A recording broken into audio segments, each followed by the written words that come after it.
ஐயா உங்களுடைய கையில் பார்த்தீங்கன்னாக்க ம். கோபுரம் தாங்கி அழகாக வச்சுருக்கீங்க. ஆமாம். ஐயா இதனுடைய மருத்துவ பயன்கள் என்ன ஐயா? கோபுரம் தாங்கியில் ஏர் ஆயில் செய்யலாம், ரொம்ப சிறந்த மூலிகை. இதில் வந்துட்டு பார்த்தீங்கன்னா தேங்காய் எண்ணெய் ஒரு 2 லிட்டர் எடுத்துக்கலாம். ஆ. இந்த சாறு ஒரு 1/2 லிட்டர் எடுத்துக்கலாம். ம்.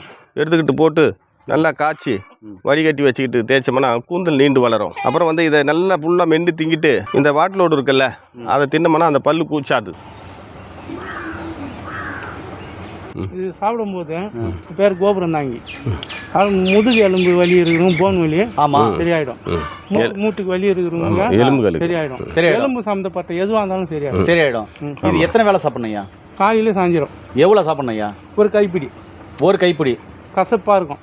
கசப்பாக இருக்கு. கசப்பு கொஞ்சம். இது எவ்வளோ நாளைக்கு சாப்பிடணும் ஐயா? 48 நாள் ஒரு மண்டலம் ஒரு மண்டலம் சாப்பிடணும். சாப்பிட்டோமா எலும்பு சம்மந்தப்பட்ட எல்லா பிரச்சனையும் சரியாயிடும். ஐயா இது சாப்பிடும்போது என்ன பத்தியம் இருக்கணும்? பத்தியா மாமிசம் சாப்பிடக்கூடாது.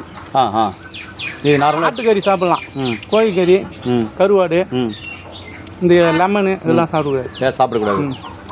பாவக்காய், பாவக்காய், அகத்திக்கீரை, மொச்சக்கொட்டை இதெல்லாம் சாப்பிடக்கூடாது. அந்த மாதிரி ஐட்டம்லாம் சாப்பிடக்கூடாது. ரொம்ப அருமையான தகவல் பார்த்தீங்கன்னாக்க ஆமாம். நீங்கள் 2 பேரும் சேர்ந்து சொல்லியிருக்கீங்க. ம். ரொம்ப ரொம்ப நன்றிங்கய்யா.